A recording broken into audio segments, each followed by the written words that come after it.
I'm a Buddhist first and a psychotherapist second. And in answer to your query, kind of along the lines of what you're saying, I've noticed that when people find the reason, you know, I'm upset because my brother always beat me up or whatever, there's a sense of relief initially, but it actually doesn't do a thing to understand the reason. Or it does a little thing, but not a big thing. And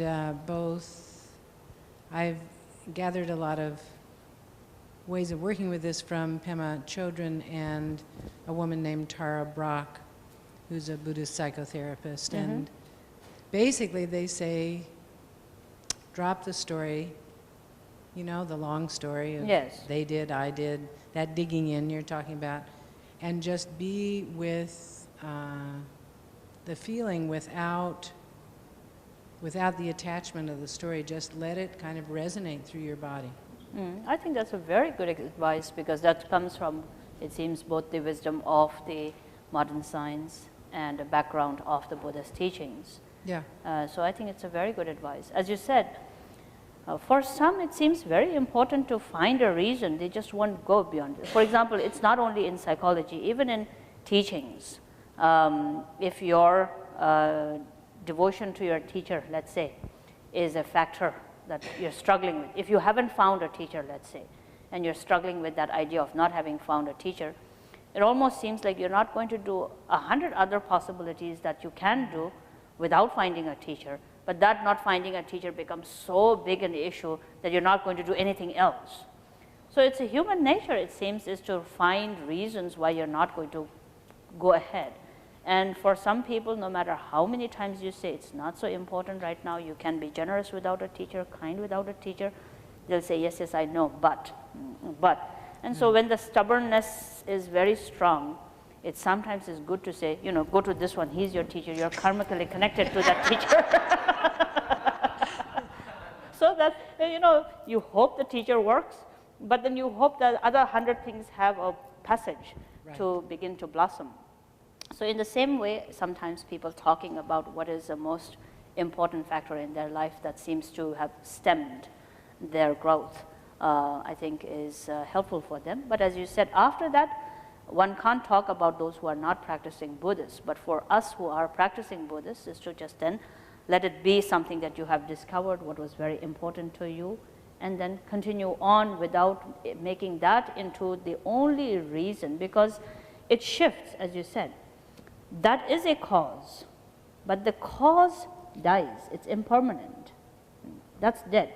What you have continued is then your own attitude, which is of course a result of the first one. There's no denying that this is a result of the first previous cause, but you are most responsible for having flowered, sort of really nourished it. You nourish it, you keep it, you preserve it, you linger on with it, you keep it, and it's up to you how long you want to keep it. Is it? Yes, it is. And the reason isn't the reason. I mean, you find a name for the reason, it's just a name for the reason. It's not, if it fixed people, it actually would be a worthwhile enterprise to keep looking for it, but it has limited value, and from what I've seen in my own life and what I've seen in others. Well, many people I've talked to about this often will say, yes, but no one understands it better than one who actually has gone through the process, which I disagree with, because everyone goes through different processes in life, but there are some people who have kind of a situation in their life where they cling on to it much more than some people would cling on to it. So eventually, I think the best way to look at it is, whatever has happened up until now, not necessary to justify it, neither is it necessary to make it less important than it actually is. So whatever has happened in your life up until now, appreciate it. But now that you are with the teachings, it's up to you how you want to now work with it. And it's always wiser to make it less and less impactful, and to know that there are many other things that you can concentrate upon than just that one factor. But I also really agree what she said about the spiritual bypass, that if you think of yourself as a spiritual person and you start to feel angry, you go, whoop, I'm a spiritual person, I don't feel that.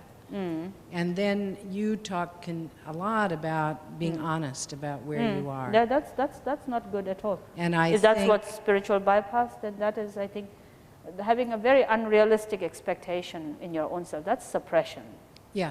That's suppression. And that is what I call holier than actually you are. You know. It's a big obstacle for all of us. Yes, yes. I think I personally have a lot of difficulty with very spiritual people.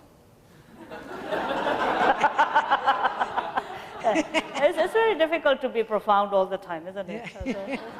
Yeah, no, that's, I think the beauty of Buddhism is that it always encourages people to be relaxed with what their potentials are. Yeah.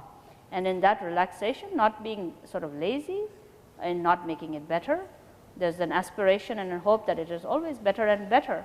And so you keep that option open, but on the other hand, you're really relaxed about not having gained a perfection at this moment. You have to enjoy the non-perfection that you have. And that is the beauty, is that you are determined to make it better and better each day.